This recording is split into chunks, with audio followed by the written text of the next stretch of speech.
একটু চাপে আছেন নাকি? ডেফিনেটলি চাপে আছি। কালকে তো বিপিএল শুরু, আজকে একটু কথা বলে আসতেছি একটু পরে। বলবেন? তাহলে ঠিক আছে, ঠিক আছে, আমরা এখানে দাঁড়ালাম তাহলে। মঞ্চ প্রস্তুত, প্রস্তুত ক্যামেরার লেন্স। এই লেন্সেই 24 ঘন্টারও কম সময় পর টিভি স্ক্রিনে চকচকে বিপিএল দেখবেন আপনারা। কিন্তু সেই চকচকে বিপিএলের পেছনে চলছে নানা ঘটনা, অনেক অনেক ড্রামা, যা অতীতকেও ছাপিয়ে গেছে। অতীতে কখনোই এমন ঘটেনি যে 24 ঘন্টা আগে একটা দল বলছে তারা আর্থিক অক্ষমতার কারণে এবারের বিপিএলে দল চালাতে পারবে না। এবার সেটাই করেছে চট্টগ্রাম রয়্যালস। একই সঙ্গে নোয়াখালী এক্সপ্রেস তাদের হেড কোচকে রীতিমতো অপমান করেছে।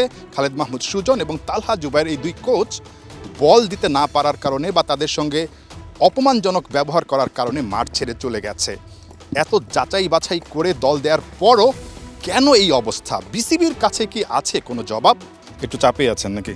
ডেফিনেটলি চাপে আছি। 2-3 ঘন্টা আগে যদি একটা টিম বলে যে আমরা ফাইন্যান্সিয়ালি সাপোর্ট দিতে পারছি না, হ্যাঁ, তো সুতরাং এটা হইলে মানে আপনি চিন্তা করেন প্রচণ্ড প্রেশার। মিঠু ভাই, আপনারা এতটা যাচাই বাছাই করে দিয়েছেন এবং বলেছেন যে কোনো ছিদ্র আপনারা রাখছেন না, কোনো ফুটো রাখছেন না, কিন্তু কোন ফুটো দিয়ে আসলে এই ধরনের একটা ফ্র্যাঞ্চাইজি ঢুকে গেল যে আপনারা এখন বিপাকে পড়ে গেলেন?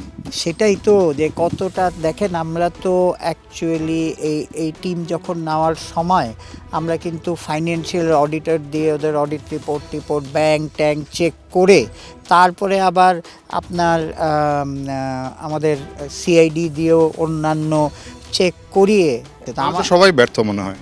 ব্যর্থর থেকে আমার কথাটা হচ্ছে যে কেউ তো শোনেন, ওনারাও তো ব্যর্থ বলবেন কিভাবে? এই কারণে বলছি মিঠু ভাই, কারণ মানে বিপিএলটা শুরুই হতে পারলো না, একটা দল বলছে যে আমরা টিম চালাতে পারবো না। এটা তো হ্যাঁ, কারণ এটা একটা দিক দিয়ে ভালো। এটার মধ্যেও ভালো খুঁজছেন তাহলে শেষ পর্যন্ত। ডেফিনেটলি, মানে আমরা যে পজিশনে আছি, আপনি একদম সিম্পলি আমরা যে পজিশনে আছি সেই পজিশন থেকে আমরা নড়বো না। এক হচ্ছে ইন্টিগ্রিটি ইস্যু, হ্যাঁ, সেকেন্ড হচ্ছে আপনার প্লেয়ারদের পেমেন্ট। এই এত কিছু করে এই 2 মাসে এত বড় টুর্নামেন্ট অ্যাকচুয়ালি ভেরি তাহলে ডিফিকাল্ট। এই ডিসিশনটা তো না নিলেই ভালো হতো মনে হয়, বিতর্কিত করার চেয়ে তো না করাটাই ভালো মনে হয়। এটা তো আমার ডিসিশন না। এটা কার হবে মিঠু ভাই যদি এখন আরো বড় ব্ল্যান্ডার হয়? Collectively board has taken a decision. So ওইখানে 25 জনের মধ্যে আমিও একজন। কথাটা বুঝছেন?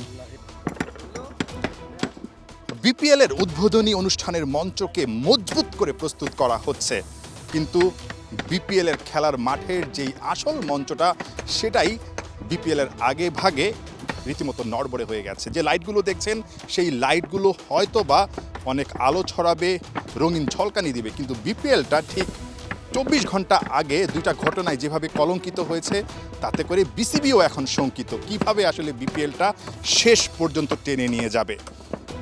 আর কোনো ইনসিডেন্ট বা আর কোনো দুর্ঘটনা না ঘটুক, এটাই আসলে আপাতত বিসিবির চাওয়া এবং প্রার্থনা। Nahiyan Bin Jasim, ৭১, Sylhet international cricket stadium, Sylhet.